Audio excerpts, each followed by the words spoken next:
Pagtapos nun, kung wala nang kung may mga kulang pa, ako nagagawa.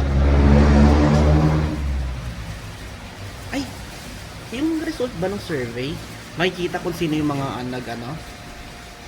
yung kunwaring email. Siguro, may pangalan.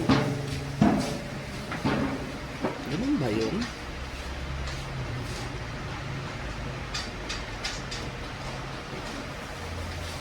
Ano ba yung mga ginawa mo sa FACEIP lang?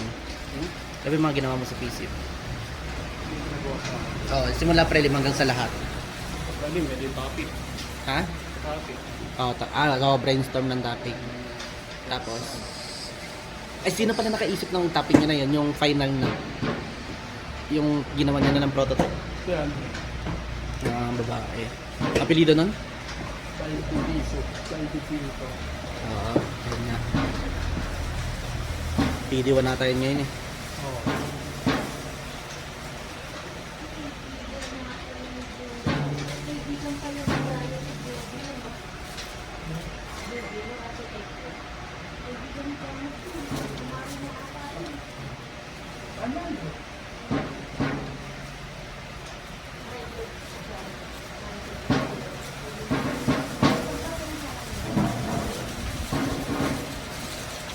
Hirap niya. Ay electric fan niya.